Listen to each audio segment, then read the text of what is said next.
পটল দিয়ে মজার একটা ভর্তা তৈরি করব।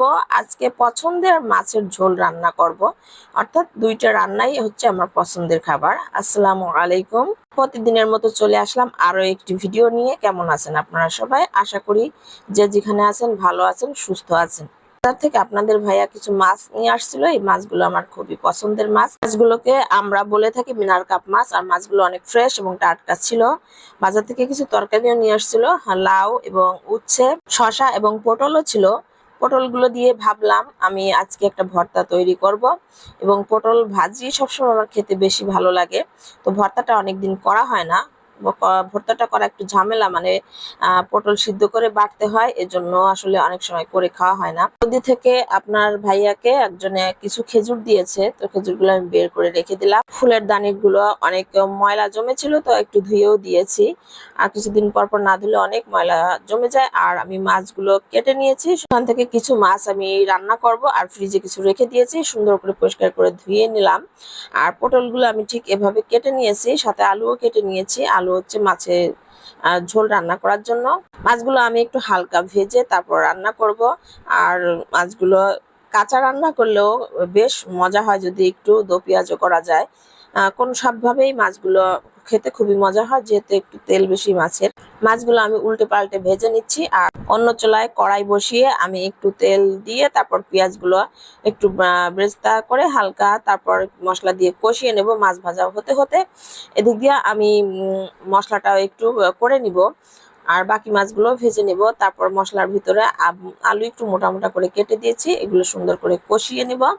আর অন্যদিকে পটল ভাজা বলতে কি পটল ভর্তাটাও করে নিব। কাঁচামরিচ, পেঁয়াজ, একটু হলুদ, লবণ দিয়ে পেঁয়াজগুলো একটু ভাজা ভাজা করে তারপর বেটে রেখেছিলাম যে পটলগুলো, আমি এই পটল একটু সিদ্ধ করে তারপর হচ্ছে বেটে নিয়েছি।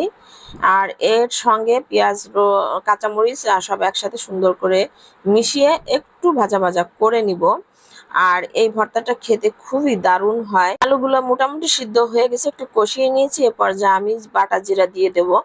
আর যে কোনো ঝোল রান্নার আসল মজাটা হচ্ছে জিরা বাটা। বেটে নেওয়া জিরা দিয়ে রান্না করলে ঝোলের স্বাদটা অন্যরকম হয়ে যায়, খেতে অনেক মজারও হয়। আর একটু মাখা মাখা করে রান্না করে নিলে তো আরো বেশি মজার হয়। সবগুলো মশলা কষিয়ে আলুগুলো জিরার সঙ্গে আর একটু কষিয়ে নিয়েছি। তারপর হচ্ছে ভেজে নেওয়া মাছগুলো আমি এই পর্যায়ে দিয়ে দেব।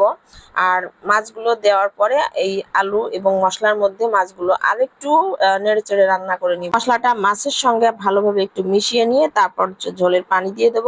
আর ওদিক দিয়েও আমি পটল এর ভর্তা ভাজিটাও করে নিচ্ছি। আর এদিক দিয়ে ঝোলের পানিও দিয়ে দিয়েছি পরিমাণ মতো। একটু রান্না করে নিয়ে ধনিয়া পাতা দিয়ে আমি ঝোলটা নামিয়ে নেব।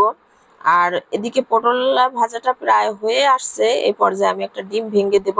তারপর কিছুক্ষণ নাড়াচাড়া করে নামিয়ে নেব। ঝোলটা বলক চলে এসেছে এবং কিছুটা শুকিয়েও গেছে। এই পর্যায়ে আমি ধনিয়া পাতা দিয়ে দিয়েছি। আর ধনিয়া পাতা হচ্ছে বিদেশি ধনিয়া পাতা যেটা বলা হয়, এটার গন্ধ অনেক সুন্দর। এটা ছাদ বাগান থেকে নিয়ে এসেছি।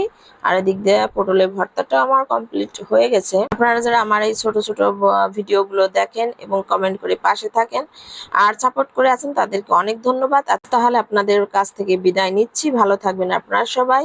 সবাইকে আল্লাহ হাফেজ। আসসালামু আলাইকুম।